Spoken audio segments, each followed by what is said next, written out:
નમસ્કાર મિત્રો, જય હિન્દ. હું છું ડીને ચૌધરી. ફરી એકવાર આપ સર્વેનું સ્વાગત છે આપ સૌની સહિયારી યુટ્યુબ ચેનલ ડીઆર ગુજરાતીમાં. તો મિત્રો, આ વિડીયોની અંદર ખાસ આપણે વાત કરીશું કે ગ્રામ રક્ષક દળ એટલે કે જીઆરડીની ભરતીની જાહેરાત આવી ગઈ છે.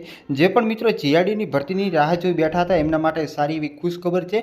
કારણ કે આ વિડીયો અગાઉ આપણે જોયું હતું કે કચ્છ જિલ્લાની ભરતીની જાહેરાત આવી છે. હવે મિત્રો અલગ અલગ જિલ્લાઓની અંદર જિલ્લા વાઇઝ ભરતી થતી હોય છે. જેની લાયકાતની વાત કરવામાં આવે તો માત્ર ને માત્ર ધોરણ 10 પાસ હાલના એના ફોર્મ ભરવાના ચાલુ છે. છેલ્લી તારીખ કઈ છે ફોર્મ ભરવાની એની પણ વાત કરીશું. સાથે સાથે જે પણ મિત્રો 10 પાસ અને ઉંમર 20 થી 50 વર્ષ હોય એવા તમામ ઉમેદવારો આની અંદર ફોર્મ ભરી શકશે. તો આ ભરતીની અંદર પગાર શું હોય, ઉંમરની આપણે વાત કરી, લાયકાત 10 પાસ છે, પસંદગીની પ્રક્રિયા કેવી રીતે થાય, શારીરિક કસોટીની અંદર માત્ર ને માત્ર દોડ હોય છે તો એ કઈ રીતની હોય છે, કેટલો સમય આપે છે, એવી સંપૂર્ણ વાત કરીશું આ વિડીયોની અંદર. વિડીયો છેલ્લે સુધી જોતા રહેજો.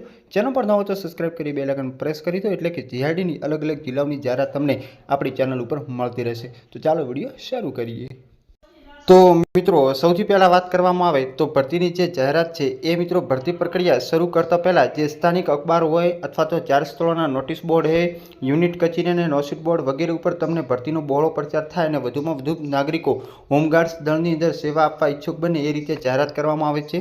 હોમગાર્ડ્સ દળની ભરતી થવામાં આવનાર પુરુષની જે લાયકાત શું હોવી જોઈએ તો સૌથી પહેલાં ભારતનો નાગરિક હોવો જોઈએ, 10 પાસ અથવા તો એનાથી વધુ, 18 થી 50 ઉંમર મર્યાદા છે, વજન ઓછામાં ઓછું 50, ઊંચાઈ ઓછામાં ઓછી 162, છાતી ઓછામાં ઓછી 79 અને 5 સેન્ટીમીટર ફૂલેલી હોવી જોઈએ.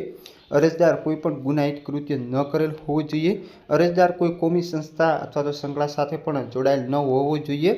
એના પછી મહિલા માટે ખાસ 40 કિલોગ્રામ વજન હોવું જોઈએ, 150 સેન્ટીમીટર હાઇટ હોવી જોઈએ અને અન્ય લાયકાત જે પુરુષમાં છે એ મહિલામાં લાગુ પડે.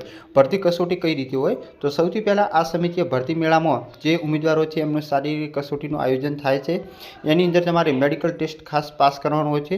પુરુષ ઉમેદવારોને 1600 મીટર દોડ હોય છે, 9 મિનિટની અંદર પૂરી કરવાની. મહિલા માટે 800 મીટર દોડ હોય, 5 મિનિટ ને 20 સેકન્ડની અંદર પૂરી કરવા. એના તમને 75 ગુણ મળવાપાત્ર થતા હોય. કયા ઉમેદવારોને પ્રાથમિકતા આપવામાં આવે તો મેદાનની જે દોડ છે એની અંદર 75 ગુણની હોય છે અને એ સમયની અંદર પૂરી કરે એમને પૂરેપૂરા ગુણ મળતા હોય છે. અને અન્ય લાયકાત ધરાવતા જે નીચે મુજબની લાયકાત ધરાવે એમને પ્રાથમિકતા આપવામાં આવે છે. જેમ કે જો તમે એનસીસીનું પ્રમાણપત્ર ધરાવો તો 5 ગુણ મળશે. રાજ્ય કક્ષા અથવા રાષ્ટ્રીય કોઈ યુનિવર્સિટીએ રમતગમતની અંદર જો તમે મેડલ મળેલો હોય તો એના 5 ગુણ. હેવી મોટર વ્હીકલ અથવા તો જે લાઇટ મોટર વ્હીકલ લાયસન્સ હોય તો વધારાના 5 ગુણ મળે. કોમ્પ્યુટરનું વિજ્ઞાન એટલે કે સીસી પરીક્ષા પાસ હોય તો 5 એના મળે છે. આઈટીઆઈ અથવા તો ડિપ્લોમા હોય અથવા અન્ય કોઈ પણ પ્રકારનો ટ્રેડ હોય તો 5 ગુણ એના મળે છે. એના પછી શારીરિક કસોટીની અંદર પસંદ પામેલા ઉમેદવારોની તાલીમ કરવા માટે જે શારીરિક રીતે સક્ષમ હોય તે રીતે મેડિકલનું પ્રમાણપત્ર તમારે જોઈશે. મેડિકલ ફિટનેસ મેળવ્યા બાદ 2.5 કલાકની અંદર એવી દૈનિક 2 પરેડ યોજી અને 36 પરેડોની અંતિમ તાલીમ 18 દિવસની અંદર પૂરી કરવાની રહેતી હોય છે. જે ઉમેદવારોએ રિક્રુટ તાલીમ 100 ખર્ચે અને 100 જોખમે મેળવવાનું રહેશે. મતલબ કે એના માટે તમને ભરતી બોર્ડ કોઈપણ પ્રકારનું ભથ્થું આપશે નહીં.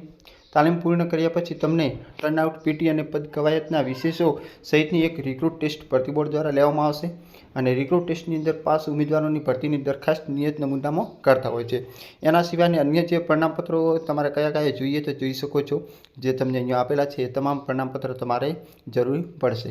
ભરતી માટેના દરખાસ્તની અંદર સૌથી પહેલાં ઉમેદવારનું નામ, જન્મ તારીખ, અભ્યાસ, પોલીસ વેરિફિકેશન પ્રમાણપત્ર જેવા જોઈએ.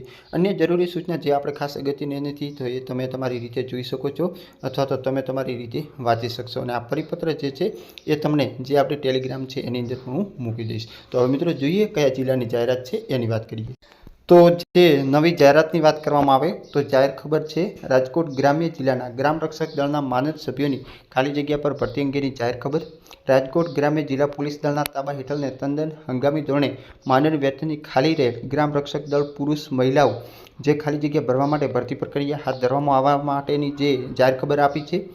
સ્થાનિક ક્ષેત્રની અંદર જે વસવાટ કરતા નિયમ, શરતો, માપદંડોને ધ્યાને લઈ ભરતી પ્રક્રિયામાં ભાગ લેવા જે ઈચ્છુક ઉમેદવારો હોય એ વસવાટની નજીકના વિસ્તારમાં રાજકોટ ગ્રામ્યના તાબા હેઠળના જે પોલીસ સ્ટેશન છે ત્યાંથી તમને 16/3/2025 થી 26/3/2025 ખાસ મિત્રો તારીખ યાદ રાખજો કે છેલ્લી તારીખ ફોર્મ મેળવવાની તમારે 26 છે, એના પહેલાં તમારે આધાર પુરાવા અને બાંયધરી પત્રક સાથે જે પોલીસ સ્ટેશન ખાતે જીઆરડી જમાદારને તમારે ફોર્મ જમા કરાવવાનું રહેશે. આ ફોર્મ તમને પોલીસ સ્ટેશનમાંથી જ મળશે, ત્યાં તમારે ભરવાનું અને અધિકારીને આપી દેવાનું.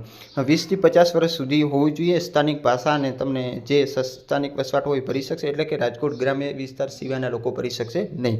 અભ્યાસ 10 પાસ, એના સિવાય માપદંડો તમે જોઈ શકો છો, હમણાં આપણે વાત કરી એના એ જ છે. મહિલા માટે પણ છે. એના પછી જે પુરુષ બંને માટે અહીંયા આપેલા છે.